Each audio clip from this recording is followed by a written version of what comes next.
DTV Odia देखिवा पई subscribe करंतु एवं बेल आइकन को मध्य दबाई दियंतु। बंधुता दुई किंबा अधिक लोकंक मध्यरे थिबा स्नेहर एक संपर्क अटे। बंधुतार संपर्क जेकोसी एक संगठारु मध्य शक्तिशाली संपर्क अटे। बंधुता चिर वर्तमान से ही बंधु जे जीवन सहित समय सहित बांधी होई जाए आउ आजीवन बंधुता निर्वाह करुथाए। वर्तमान एवं आवर्तमान रे बंधुता पई बयस लिंग किंबा पात्रर विचार न थाए। मन को मन मिले विश्वास खोजी पाइले सहारा हेबार शक्ति टिकक पाइले ही बंधुता गढ़ी होई जाए। ठीक एहीपरि एक बंधुता देखिबाकू मिलिछि दुई देश मध्यरे। रूसर राष्ट्रपति व्लादिमीर पुतिन एवं उत्तर कोरियार एकछत्रवादी शासक किम जोंग उन को बंधुता को नहीं सारा विश्व रे चर्चा। यह सहित कहुछि कि यूक्रेन युद्ध सहित तांकर मध्य संपर्क रही। तेबे यह केते दूर ठीक कि भूल ताहा जना पड़ी नाही।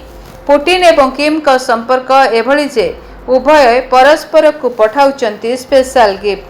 किम ऑलफ ट्रेटर प्रजातिर घोड़ा को बहुत भल पाती।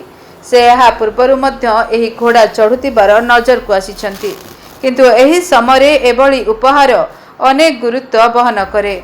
काहेकि ना रूस यूक्रेन युद्ध सारा विश्व देखुची किभली भाबरे दुई देश रे युद्ध एक भयावह कांड रचिछि। कहुछि कि किम जोंग उन यूक्रेन युद्ध पई निजर अस्त्र शस्त्रर भंडार खोली दैछंती। रूस को विपुल परिमाणर गोला बारूद पठा जाइछि, जहा द्वारा यह यूक्रेन सहित युद्ध करि परिबो। पुतिन तांका बंधुंकर एही अनुग्रह को तांकु उपहार देई परिशोध करिसंती। से कोरियार supreme leader Kim Jong Un को 24 टी विरल प्रजातिर घोड़ा पठाइचंती। एथि मध्यरे 19 टी घोड़ा एवं 5 टी माई घोड़ा मध्य रहिछि। किछि दिन पूर्वरु किम को भेटिबा पई उत्तर कोरिया जाइथिले पुतिन। किम जोंग उन तांकु एक पुंगशान कुकुर उपहार देइथिले। एहा एक शिकारी कुकुर जहा बाघमान को मध्य शिकार करि परिबो। सेतबेले पुतिन किम को उपहार देबा पई तांको सहित छेली भी नैथिले। तेबे 2 वर्ष पूर्वरु 30 टी ऑलफ ट्रोटर्स ग्रहण करिथिले किम। एक प्रचार भिडियो रे धड़ा घोड़ा चढ़ुतिबार नजर आसीथिले किम, जो घोड़ा उत्तर कोरियार ऐतिह्यर प्रतीक अटे। एहार नाम चोलिमा रखा जाइछि। किम चढ़िथिबा एही घोड़ा मध्य उत्तर कोरियार ऐतिह्यर प्रतीक अटे, कारण देश एहा 1950-53 परवर्ती कोरिया युद्धर अर्थनैतिक पुनरुद्धार प्रयास को पौराणिक डेणा घोड़ा चोलिमा नाम नामित करिथिला। उत्तर कोरियार एक रॉकेट बूस्टर नाम मध्य चोलिमा 1।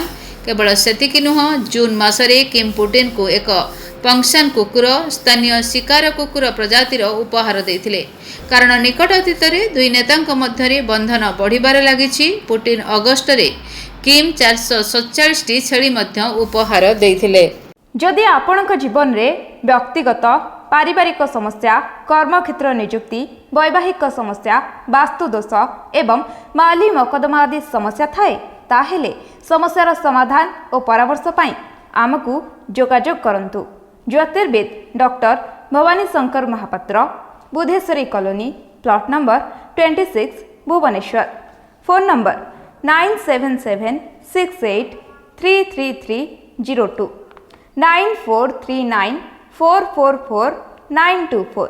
आमर वेबसाइट www.srijagannathastro.com। तेरे दर्शक बंधु, चर्चा रे रूस एवं उत्तर कोरियार संपर्क। किम को 24 टी ऑलफ ट्रोटर घोड़ा उपहार देले पुतिन। रूसर राष्ट्रपति व्लादिमीर पुतिन एवं उत्तर कोरियार एकछत्रवादी शासक किम जोंग उन का बंधुता को नहीं सारा विश्व रे चर्चा। उभय परस्पर को पठाउचंती स्पेशल गिफ्ट, किंतु एथर पुतिन किम जोंग उन को देइथिबा उपहार विषय रे अनेक किछि आलोचना हेउछि। एबे ऑलफ ट्रोटर घोड़ा किम जोंग उन को पई पठाइछंती पुतिन। यूक्रेन युद्ध सहित तांकर मध्य संपर्क रहिछि। टाइम्स रिपोर्ट अनुसार किम ऑलफ ट्रोटर प्रजातिर घोड़ा को बहुत भल पाती। से यह पूर्वर मध्य एही घोड़ा चढ़ुतिबार नजर को आसीचंती, किंतु एही समय एभली उपहार अनेक गुरुत्व बहन करे।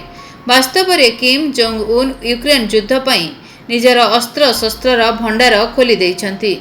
रूस को विपुल परिमाणर गोला बारूद पठा जाइछि, जहा द्वारा ଏହା ୟୁକ୍ରେନ ସହିତ ଯୁଦ୍ଧ କରିପାରିବ।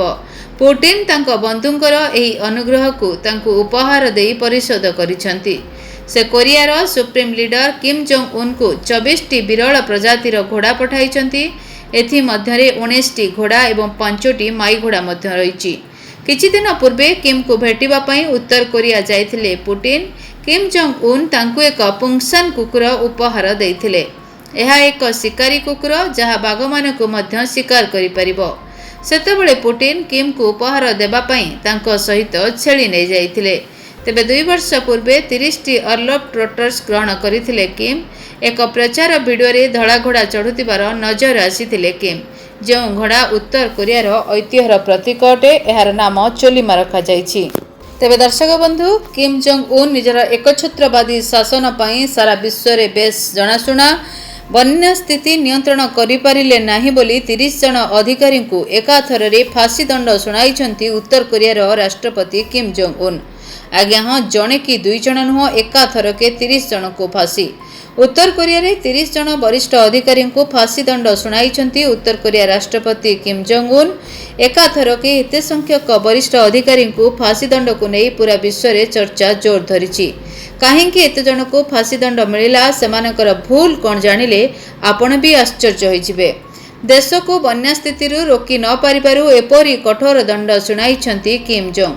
ବନ୍ୟାରେ ଚାଚାଙ୍ଗ ଅଞ୍ଚଳରେ ବ୍ୟାପକ କ୍ଷୟକ୍ଷତି ହୋଇଥିଲା। 4000ରୁ ଅଧିକ ଲୋକଙ୍କର ମୃତ୍ୟୁ ହୋଇସାରିଲାଣି। ଏମାନଙ୍କର ମୃତ୍ୟୁ ପାଇଁ 30 ଜଣ ବରିଷ୍ଠ ଅଧିକାରୀ ଦାୟୀ। ସେମାନେ ବନ୍ୟା ସ୍ଥିତିକୁ ନିୟନ୍ତ୍ରଣ କରିବାରେ ବିଫଳ ହୋଇଥିବାରୁ ଏପରି କାର୍ଯ୍ୟାନୁଷ୍ଠାନ ନେଇଛନ୍ତି କିମ୍। ସେପଟେ ବନ୍ୟା ପ୍ରଭାବିତ ଅଞ୍ଚଳରେ ଏମର୍ଜେନ୍ସି ଘୋଷଣା କରିଛନ୍ତି ସେ। ଏହି ଘଟଣା ଇତିହାସରେ ପ୍ରଥମ ବୋଲି କୁହାଯାଉଛି। Bureau report, DTV Odia. ଯଦି ଆପଣଙ୍କ ଜୀବନରେ ବ୍ୟକ୍ତିଗତ ପାରିବାରିକ ସମସ୍ୟା, କର୍ମକ୍ଷେତ୍ର ନିଯୁକ୍ତି, ବୈବାହିକ ସମସ୍ୟା, ବାସ୍ତୁଦୋଷ ଏବଂ ମାଲି ମକଦ୍ଦମା ଆଦି ସମସ୍ୟା ଥାଏ, ତାହେଲେ ସମସ୍ୟାର ସମାଧାନ ଓ ପରାମର୍ଶ ପାଇଁ ଆମକୁ ଯୋଗାଯୋଗ କରନ୍ତୁ। ଜ୍ୟୋତିର୍ବିଦ doctor Bhabani Shankar Mahapatra, Budheswari colony, plot number 26, Bhubaneswar. Phone number 9776833302, 9439444924। ଆମର ୱେବସାଇଟ୍ www.srijagannathastro.com। DTV ଓଡ଼ିଆ ଦେଖିବା ପାଇଁ ସବସ୍କ୍ରାଇବ୍ କରନ୍ତୁ ଏବଂ ବେଲ୍ ଆଇକନ୍କୁ ମଧ୍ୟ ଦବାଇ ଦିଅନ୍ତୁ।